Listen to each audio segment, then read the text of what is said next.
பழனிசாமி வணக்கம்ங்க. வணக்கம் சார். நீங்க திருச்சியா சார்? ஓகே. மலைக்கோட்டை. ஆமா சார், திருச்சி கிழக்கு. சரி சரி சரி சார், திருச்சி கிழக்கேவா? சரி சார். ஆமாங்க சார். நல்லதுங்க, நல்லது சார். எங்களுக்கு இவரு செங்கோட்டையன் சார் சொன்னார் இல்லைங்களா, இந்த ரெண்டும் கம்பேர் பண்ணாருல்ல, அந்த அந்த கம்பாரிசனுக்கு எங்களுக்கு கொஞ்சம் விளக்கம் சொல்லுங்களேன் சார். அவங்களுக்கு கொடுத்த போதெல்லாம் யாரும் கேள்வி கேட்கல, இதை மட்டும் ஏன் கேள்வி கேட்குறீங்க, அதுவும் இதுவும் ஒன்று தான், மனிதாபிமான அடிப்படையில் கொடுத்துருக்கோம் அப்படின்னு சொல்றீங்கல்ல சார். மனிதாபிமானம் கரூருக்கு மட்டும் ஏன் வந்தது, விக்கிரவாண்டிக்கு ஏன் வரவில்லை? உலகெங்கும் வாழும் சத்தியம் நேயர்களுக்கு வணக்கம். ஒன்று ரெண்டு நிகழ்வுகளை சொல்றேன். கரூரில் அரசு வேலை வழங்கப்பட்டது, தாவேக அரசு எதை கட்டமைக்கிறது என்று கேள்வி கேட்டிருந்தது. இதுதான் டாபிக். சரிங்களா? பாத்தீங்கன்னா பேரிடரால் பாதிக்கப்பட்ட மக்களின் நீண்டகால மறுவாழ்வை கட்டமைக்கிறது, எளிய மக்களின் நல்வாழ்வை கட்டமைக்கிறது, நேர்மையான அரசாங்கத்தின் பொறுப்புணர்வை கட்டமைக்கிறது, மனித நேயத்தை கட்டமைக்கிறது. இதுதான் இதுக்கான ஆன்சரா தொடங்குறேன். இதுல பாத்தீங்கன்னா அவர் அரசு சட்டப்படியும் அரசாணைப்படியும் தான் இந்த கரூருக்கு அரசு ஆணை கொடுத்திருக்கிறாங்க. சரிங்களா? அரசு வேலை கொடுத்திருக்கிறாங்க. இதுல சட்டத்துல நீங்க தற்காலிக அரசாணைக்கு அரசு வேலை கொடுங்க, இந்த விசாரணை முடிஞ்ச உடனே பர்மனண்டா கொடுங்க அப்படின்னு சொல்லியிருந்தாங்க. அவர் அதே சட்டத்துல நீதிமன்றம் சொன்னதை ஃபாலோ பண்ணி கரெக்டா தற்காலிக பணியாணையை வழங்கியிருக்காரு. இந்த விசாரணை முடிந்து வெற்றியடையும் தருவாயில் இது நிரந்தர பணியாணையாக மாறுபடும். சரிங்களா? இதுல சட்டத்தை மீறினாதான் ஒரு மனிதருக்கு, ஒரு தமிழ்நாட்டிலேயோ இந்தியாவிலேயோ இருக்கிறவங்களுக்கு தவறான செயல். சட்டத்தின்படியும் அரசின்படியும் தான் அவர் இயங்கிக்கிட்டு இருக்காரு. நம்பர் 1. நம்பர் 2, அவர் லேட்டா வந்ததுனால நடந்த சம்பவம். லேட்டா நடந்த அவருக்கு ஒதுக்கப்பட்ட நேரமே 3 மணியிலிருந்து 10 மணி வரைக்கும். இதுதான் அவருக்கு ஒதுக்கப்பட்ட நேரம். சரி, அப்படியே லேட்டா வந்தா இத்தனை பேரை பேரிடர் நடக்கிற அளவுக்கு விட்டுருவீங்களா? அவர் அங்கீகரிக்கப்பட்ட கட்சியா இருக்கலாம், அங்கீகரிக்கப்படாத கட்சியா இருந்திருக்கலாம், எதுவா வேணா இருக்கலாம். எல்லாருமே தமிழ்நாட்டு மக்கள் தானே. எல்லாருக்கும் முதல்வர் மாண்புமிகு எக்ஸ் முதலமைச்சர் அண்ணன் ஸ்டாலின் அவர்கள் தானே. அவர்கள் தலைமையில தானே அந்த காவல்துறை இயங்குது. அனைவருக்கும் பாதுகாப்பு அளிக்க வேண்டிய பொறுப்பு, கடமை உணர்வு அன்னைக்கு இருந்த அரசாங்கத்துல யார்கிட்ட இருந்துச்சு? நம்பர் 1. திருச்சியில 8 மணி நேரமா ஏர்போர்ட்ல இருந்து மரக்கடை வரைக்கும் அவர் ரோட் ஷோ நடந்துச்சு. அன்னைக்கு மக்கள் வெள்ளத்துல நீந்திதான் வந்தாரு எங்க தளபதி. அன்னைக்கு எந்த ஒரு சம்பவமும் நடக்கல. அரியலூர்ல நடந்த சம்பவத்துல எதுவும் நடக்கல. அன்னைக்கு இரவு பெரம்பலூருக்கு போறதா இருந்ததுல காவல்துறை அணுகி, நீங்க அங்க போக வேண்டாம், டைம் ரொம்ப ஆயிடுச்சு, அது இல்லாம நீங்க எதிர்பார்த்த கூட்டத்தோட அதிகமான கூட்டம் இருக்கு, உங்களுக்கு கூட்டத்துக்கான அனுமதி ரத்து. என்ன சொன்னாங்க? உங்கள் கூட்டத்திற்கான அனுமதி ரத்துன்னு அன்னைக்கு காவல்துறை சொல்றாங்க. அதை நாங்க ஒபே பண்ணி என்ன பேச விடுங்க. நீங்க பேசினப்ப நான் லிசன் பண்ணேன். என்ன நீங்க பேச விடுங்க. உங்க டர்ன் வரப்ப நீங்க பேசுங்க. சரி, உங்க டர்ன் வரப்ப நீங்க பேசுங்க. சரி, ரைட், ஓகே, பேசுங்க. எங்களை பேச விடுங்க. நீங்க கேட்ட கேள்விகளை நான் பதில் சொல்லிக்கிறேன். நீங்க உங்க டர்ன் வரப்ப பேசுங்க சார். சரி, நீங்க இவ்வளவு அலிகேஷன் சொல்லிருக்கீங்க, எல்லா அலிகேஷனுக்கும் ஆன்சர் சொல்றேன். சரி, சொல்லுங்க. சரிங்களா?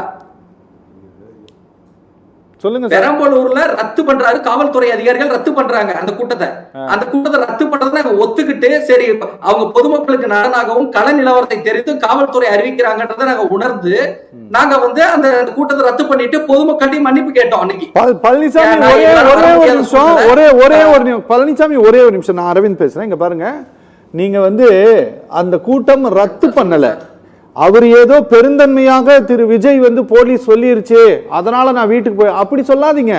10 மணிக்கு மேல யாரும் பேச முடியாது. 10 மணி வரை தான் அனுமதி. நீங்க ராத்திரி 1:30 மணிக்கு போனீங்கனால யாரும் அலோவ் பண்ண மாட்டாங்க. அதுக்கு நீங்க 1:30 மணிக்குனா நீங்க அடுத்த நாள் மதியானம் 1:30 மணிக்கு தான் வாங்க. இல்ல சார், இல்ல புரியுது. நீங்க சொல்றதுக்கு பதில் சொல்றேன் அரவிந்த் சார், நீங்க சொல்றதுக்கு தான் பதில் சொல்றேன். 10 மணிக்கு மேல பேச முடியாதுன்னு காவல்துறை சொல்றாங்க. அது ஒரு சட்ட விதி, அதை நாங்க பின்பற்றுறோம். சரிங்களா? இருங்க, சட்ட விதி பின்பற்றுறோம்.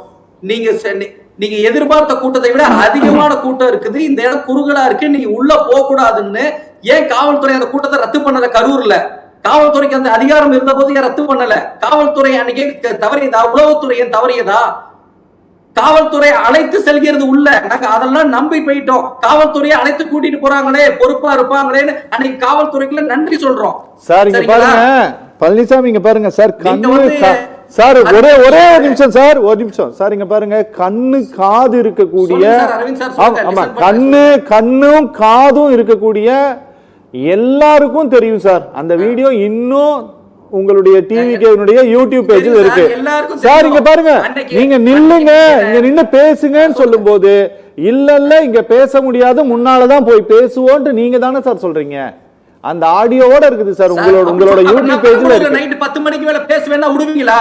நான் நைட் பெரம்பூர்ல 10 மணிக்கு மேல பேசணும்னா விடுவீங்களா? அன்னைக்கு சட்டம் இருக்குல்ல உங்களுக்கு? இல்லைங்க, காவல்துறை சொல்றத பொதுமக்கள் கேட்க சார். நீங்க அங்கீகரிக்கப்படாத கட்சி, சாதாரண நடிகர் எல்லாமே சொல்றீங்க. அப்ப நாங்க ஒரு பொதுமக்களோட பாதுகாப்பு முக்கியமா, இவர் பேசுறது முக்கியமா? அன்னைக்கே நீங்க தடுக்கல. உங்களுக்கு உளவுத்துறை இருக்குல்ல, அரசாங்கத்துக்கு காவல்துறை அதிகாரிகள் இருக்காங்கல்ல, அவங்கள முடிவு பண்ணணும்ல, நீங்க முடிவு பண்ணணும்ல சார். எப்படி சார் அளவு பண்ணலாம்? நீங்க ரத்து பண்ணுங்க சார் கூட்டத்தை. அன்னைக்கு அந்த ரத்து பண்ணாம பொதுமக்களோட பாதுகாப்பு முக்கியம் இல்லாம எல்லாமே செட்டிங் போட்ட மாதிரி நடந்துச்சு சார். அன்னைக்கு பவர் கட் ஆகுது, ஆம்புலன்ஸ் போகுது, எல்லாமே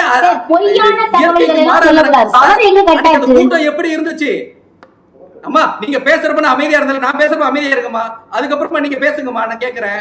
நீங்க பேசுங்க, அதுக்கப்புறம் நான் என்ன வேணாலும் கேக்குறேன். என் டேர்ன்ல பேச விடுங்க, அப்புறம் நீங்க கேளுங்க சார். பேசுங்க. அவரு முதலமைச்சரே என்னென்னமோ பேசுறாரு, நீங்க மட்டும் பேசினா தப்பா என்ன? பேசுங்க, தாராளமா பேசுங்க.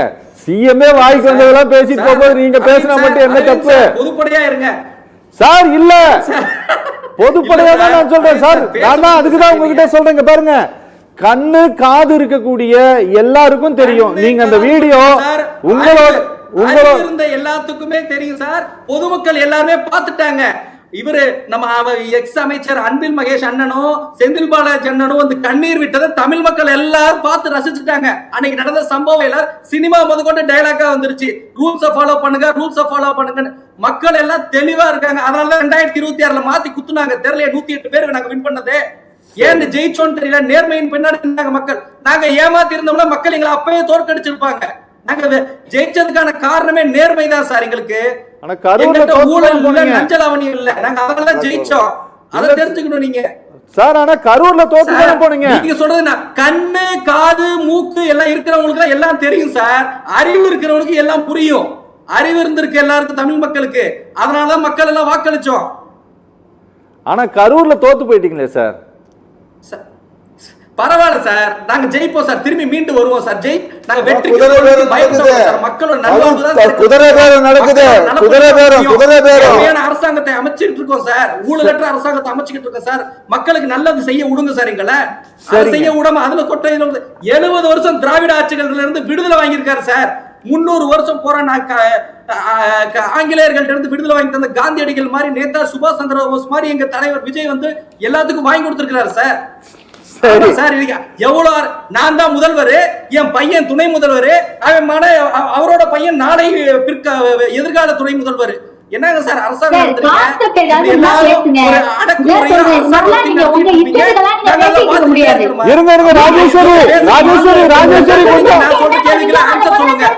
நீங்க சொல்றீங்க என்ன பேச விடுமா? நீங்க என்ன பேசுறீங்க? நாங்க கேட்டுருக்கோம். நாங்க பேசுறது நீங்க கேளுங்க. நீங்க கேளுங்க. ராஜேஸ்வரியை கட் பண்ணுங்க. ஆமா, அரசியல் அதிகாரி ராஜேஸ்வரி கொஞ்சம் பொறுமையா இருங்க. ஏமாத்தி இருக்கீங்க, லஞ்ச லாவணியத்தில் நடத்தி இருக்கீங்க. அதெல்லாம் எதிர்த்து தான் நாங்க வந்திருக்கிறோம். மக்கள் நேர்மைக்கு தான் ஓட்டு போட்டுருக்காங்க. இதெல்லாம் நீங்க பார்த்தா தான் தெரியும். மக்கள் ஏன் வந்தாங்க? குளத்தூர்ல உங்களையே தோக்கடிச்சாங்க. குளத்தூர்ல தோக்கடிச்சப்பே உங்களுடைய நீங்க பண்ண லஞ்ச லாவணியம் ஊழல் எல்லாமே தெரிஞ்சிருச்சு. சரி, நீங்க நேர்மையானவங்களா இருந்தா குளத்தூர்ல ஜெயிச்சிருக்கணுமே. சரி, மக்களுக்கு நேர்மையான அரசாங்கம் அமைஞ்சிருக்கு. 60 நாளுக்குள்ள அதை செய்யல இதை செய்யல, ஏன் செஞ்ச ஏன் செய்யலன்னு போட்டு சொல்றீங்களே. பழனிசாமி சார், நல்லது செய்ய விடுங்க. பழனிசாமி சார், நீங்க பவருக்கு வந்துட்டீங்க அப்படின்னா நீங்க நினைக்கிறதெல்லாம் பண்ணிடுவீங்களா? இல்லையே, நாங்க நினைக்கிறதெல்லாம் பண்ணல. சட்டப்படிதான் பண்றோம். நீதிமன்றம் சொல்றபடி தான் கேட்கிறோம். இந்தியா எதப்படி சார் இயங்குது? சட்டத்தின்படிதான் சார் இந்தியா இயங்குது. சட்டம் சொல்லிருக்கேன் சார், நீதிமன்றம் சொல்லிருக்கேன் சார், தற்காலிக பணியாணையை வழங்குகள்னு சொல்லிருக்கேன். அப்ப நீங்க சொல்றதெல்லாம் தப்புன்னா நீதிமன்றம் தப்புன்னு சொல்லிருக்குமே. ஏன் நீதிமன்றம் சொல்லல? நீதிமன்றம் சொன்னதுதான் சார் நாங்க கேட்டிருக்கோம். சரி, நீதிமன்றம் என்ன சொல்லுதோ அதப்படிதான் கேட்போம். சட்டத்தின் நீதிப்படியும் மக்களின் தீர்ப்பு படியும் தான் தாவேகா இயங்கும். மக்களுக்கான அரசு இது, வேற யாருக்கும் கிடையாது. கார்ல கொடி கட்டிட்டு வந்து கரவேட்டி கட்டிக்கிட்டு போலீஸ விடுன்னு சொல்லி கடையை துறன்றது, புரோட்டா கடையில போய் புரோட்டாக்காரனை கூத்துறது, இதெல்லாம் நாங்க பண்ண மாட்டோம் சார். சரி, எங்க அரசாங்கம் வந்து மக்களுக்கான அரசாங்கம், எளிய மக்களுக்கான அரசாங்கம், லஞ்ச லாவணியத்தை ஒழிக்கிறதுக்கான அரசாங்கம். ஐயா ஐயா இருங்க, ஒரு பிரேக் அப்புறமே பேசலாம். ராஜேஸ்வரி நான் வர உங்ககிட்ட ஒரு பிரேக் அப்புறமே பேசலாம்.